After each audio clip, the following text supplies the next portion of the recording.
Coming out of the tunnel and into the light.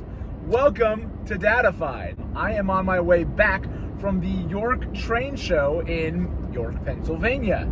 And yeah, I was silly enough to drive. I'll get to that in a second, but I want to share with you guys all the stuff that I did, all the stuff that I got, and also kill a little bit of time on my drive back to home base Union Pacific HQ. So yeah, let's check it out. I made it to the fall 2025 York train show put on by the Eastern Division of the TCA. And this trip was a little bit different for me because while I have gone with my son before, and I have also gone without him, this is the first time I've been to the show by myself. But that doesn't mean that I was lonely by any means, because I had a bunch of friends that were there at the show ready to enjoy it together. Now, most of your videos about York are going to be about the trains, and rightfully so, because there's a lot of cool stuff here. This show attracts a lot of people because this is where you can find a lot of different variety of stuff in one spot. But it also means that it ends up acting as a magnet for all of the people in the region and people that are crazy enough to go to great lengths to visit this place to get to the show. So it also ends up being a great social event. And for me, it was also a great time to connect with folks and help support the hobby and to get more kids hooked on trains. Because at the end of the day, if the hobby isn't growing, it's dying.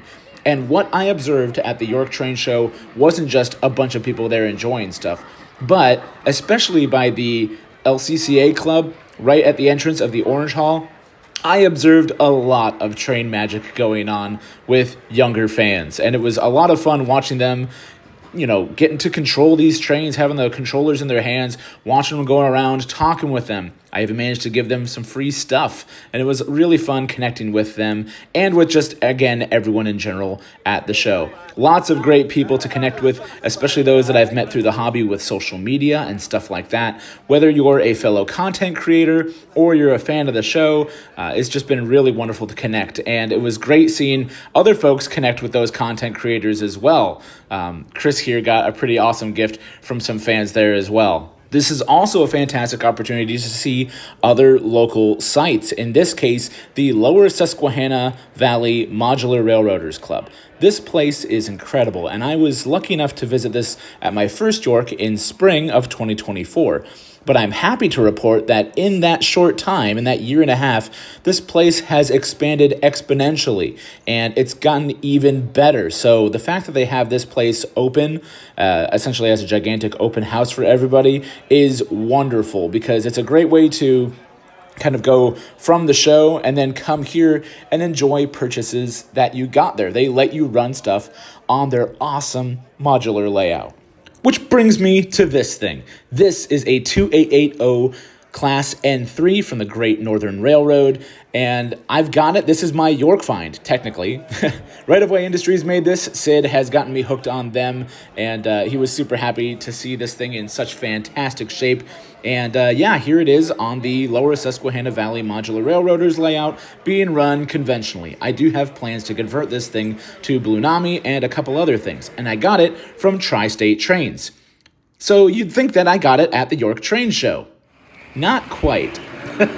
You see, I had been looking for one of these things for quite a while, and I found one on eBay for a great price. But then I realized that, hey, this thing was being listed by a seller that normally is at the York Train Show, so maybe I can just pick it up there. Well, turns out they had shipped it so fast that it actually already made it to me at my home in Omaha, and I was able to check it out before I even went to York. I'm glad I did that, though, because it didn't exactly run right out of the box. See, this thing had been listed for quite a while and it had sat, and because of its age, some things weren't exactly working right. And as it turns out, I had to do a little bit of maintenance to this thing before it could get running right. The motors, well, one of them you can see had one of the connections broken off. No big deal. So I soldered that back on to get the second set of drivers running, because at first just the front ones were moving and the rear ones were not, and they were just getting dragged around by the front because these motors are beasts. So I got that thing soldered up and everything was ready to roll. Well, not exactly, because again, with this thing's age, it had been sitting for a while. The gearbox in the second engine was a bit of a mess, so I cleared out that gunk and got it re-lubricated so that way I could get it running right on my rails at home, so that way I could bring it with me to the York Train Show to show everybody and to run on the layouts there, because that's really a treat for me to be able to take stuff from my home or from my collection and be able to run it someplace else. And because yours truly was insane enough to drive to York from Omaha, which is about 17 hours, I was able to pack this thing up and bring it with me to run there. And yeah, it was just kind of fun to be able to do that. Plus, I was bringing some locomotives that I was selling to some friends that said they wanted stuff out of my collection. So that made it super easy. That was one of the reasons I chose to drive, because it's just so much easier to bring stuff in a car than have to worry about shipping stuff. And especially with locomotives, I try to avoid that if I can, which is why I try and, if I do sell anything, I try and sell locally. But it was nice to be able to use that as an excuse to get this thing working right at my home layout and to be able to bring it with me to share with folks at York. This is a really great example of the Great Northern Class N3, and it's super clean. And again, I'm going to be updating the lights, getting this thing with Blunami going. And I'm also glad that I went to the York Train Show because, again, my buddy Sid that's into right-of-way is also into converting these trains to Blunami. And if you know anything about the Bull Moose that I found last year, you know that that was my big project to get that thing running with this Blunami control system. And Sid and my friend Audimus, or Johnny, they also did a Blunami seminar at the York Train Show. So it was great to be able to attend that and learn more about the system. Even though I already have experience with Blunami, it was still great to hear more information from them. And they did a wonderful job presenting and answering questions and clearing up all the misconceptions about Blunami and how this can really be a wonderful tool for bringing these great models to life with command control, essentially. So excited to be able to do that with this engine, but obviously haven't had time to do that yet. So you'll want to stay tuned for that project, because it's going to be a lot of fun getting a second big behemoth rolling around the line with Blunami. What a big, fantastic show, and a great way to close out for me was running this awesome Vision Line Big Boy 4023. I was getting a little homesick, so it was nice to have my buddy here to run. I've got the slightly smaller version of this at home, and I'll be passing by that guy when I get home as it welcomes me back to Omaha.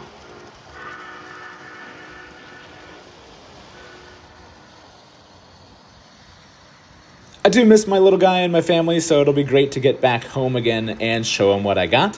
I've been on a bit of a Atlas Woodside reefer kick, so these local railroads and such have been fun to add for that. Plus, Chris's Trains and Things did a fantastic job hosting the social media meet and greet and won some stuff from that as well. And yeah, I got a few other things in here and even got a gift from my son.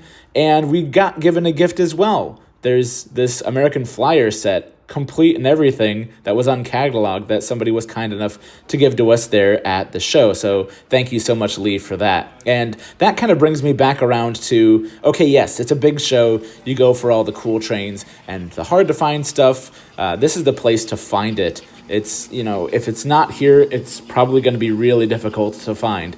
But it's also a great way, again, to bring together so many folks in the area. And I got to mention it again, Chris's Trains and Things hosted his get-together after the show, and it was wonderful to catch up with everybody, show them what we got, run your trains there on his layout, and just have a great time connecting with folks that you normally don't get to spend a whole lot of time with. We spend all this time watching each other's videos and supporting each other like that, but man, is it great to share a few laughs and have a great time together. And that's really the thing that I always come away from. My voice has always shot after this event, not because of, shouting through the halls at folks. It's because I've been having so much fun talking and catching up with everybody here. Plus, as you can see, Sid's a little excited that our friend Art found this awesome Lionel TMCC Daylight 4410. And it was great to run that around Chris's layout as well. I had kind of been helping him a bit with this too, but I think Sid might have a little bit more of a connection to this train, a little bit more bias to kind of help push Art over the edge to say, hey, if you want a Daylight, this is the one you want.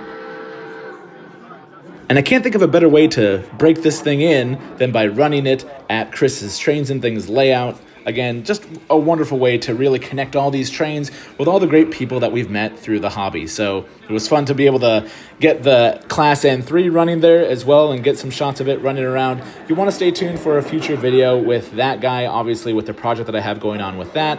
But then thanks again to everybody for making this trip just so much fun, to be able to connect with folks, to be able to enjoy the show together, to talk and catch up and to find out new stuff, and to finally move the GS on Chris's Trains and Things layout, because the joke is it just never really moves. So Sid kind of does an annual moving of that train every year. Thanks again for watching, everybody. If you got questions about stuff that I saw there, or if I saw you there at the show, please chime in the comments below. Love hearing from you guys, and it was really wonderful meeting some of you there at the show. So thanks again. Thanks for all the support and for subscribing, liking, commenting, all that other great stuff. And we'll see you guys on the next one.